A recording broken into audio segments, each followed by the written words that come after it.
Another enclosure of Victoria crowned pigeon. They have some very interesting features apart from the crown, like the red eyes, their blue coloration, and also a bit of maroon on their underside. Over here in the feeding, well, it got a little bit tension like. I had to get an assistant for this because I was not feeling very safe with it. So I got the assistant, and as we were getting the briefing, I was listening intently because us the most likely a customer to get our food was the gray macaw. Sorry, the African gray parrot. Wow, that was close. And now here comes the African gray parrot.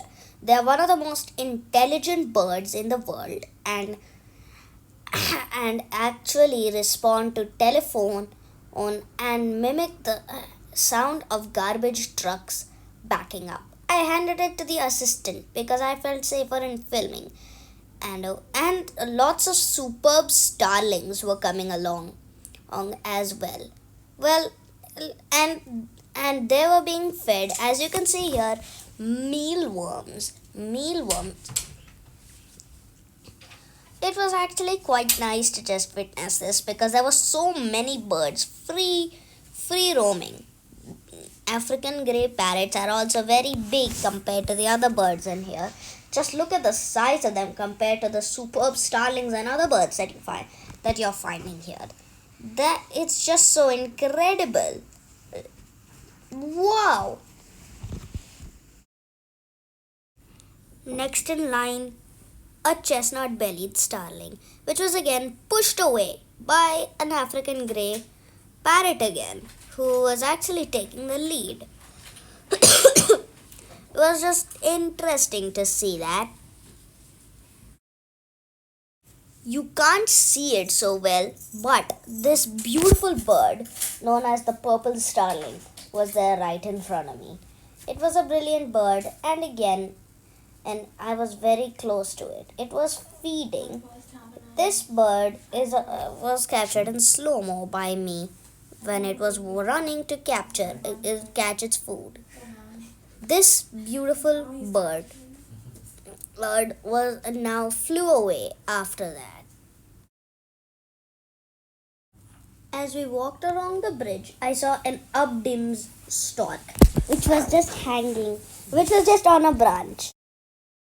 The the Abdim stork was possibly the largest bird in the aviary. Scratch what I said about the African grey parrot. These are definitely huge. The superb starlings were also there everywhere. Very beautiful birds. I love them. They were just great. This is a laughing dove. The laughing dove was there right in the middle of the bridge trail. Storks really help and balance the lake and river ecosystems so much. That's why I like them. There was a very interesting stork which was down out in the water. Unfortunately, we couldn't go down there. Over here, there was a good concentration of the magpie goose. They were all again on a tree, just like the Abdim's stork. Over here, there were two torcos, which were again sitting on a railing pole. It was lovely.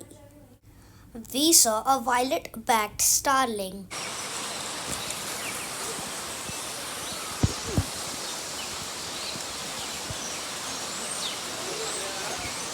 Well, guys, as you can see here, it's now raining.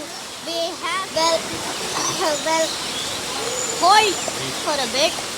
So yeah, so we are just going to wait here till the rain becomes less and enough for us to go. Unfortunately, I forgot to get a raincoat or an umbrella. So yeah, we have to wait here. Shelter in the tram. So yeah, we've got shelter in the tram. So now let's just keep filming from the tram.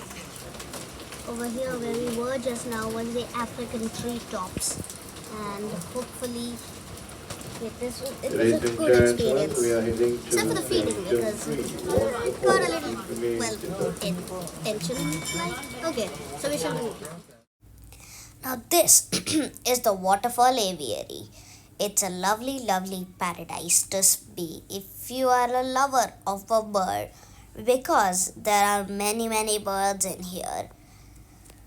If you can see up on top, the most attracting one is the roseate spoonbill. There was also quite a few of them on a tree there. It was lovely. So the roseate spoonbills and the scarlet macaws were the main in attraction to me here. I love them, and in this waterfall aviary setting, they definitely looked fitting for this aviary. The macaws were dancing on the treetops, which was very nice to see. And on top, the roseate spoonbills were again creating a beauty of their own on the almost on the roof. Oof. It was a highly, highly beautiful scene to me. They were just lovely. In here, there are some whistling ducks, which was swimming in a line, as we generally do see them. In the rosette spoonbill, the legs, the bill, the neck, and the spatulate bill all look elongated, which is a very, very unique fact about these creatures. And of course, the thing that differentiates the rosette spoonbill from any other spoonbill in the world is that pink plumage. Yes, you can see the pink plumage very easily.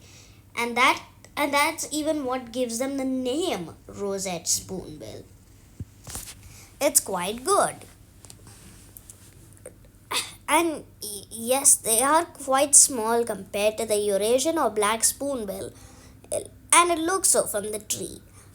The scarlet macaws were also on top of the tree doing their job to make the scene for us very beautiful.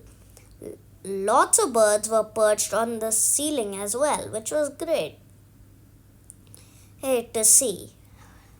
But the macaws were the star out of here. And of course, not only were the rosette spoonbills there on the tree, but they were also there on the ceiling. I had not noticed it very properly until now.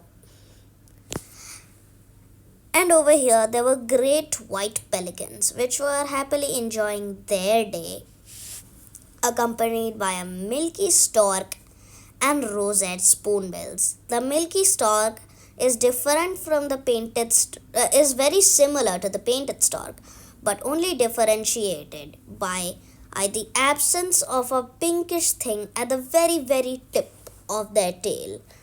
The rosette spoonbills were also there in the water, which was again a different sight. Now the milky stork has caught a fish and is trying to moisturize it so that it can gulp it down full. And you can see the full process over here. It's quite nice. This is probably my favorite part of the waterfall aviary.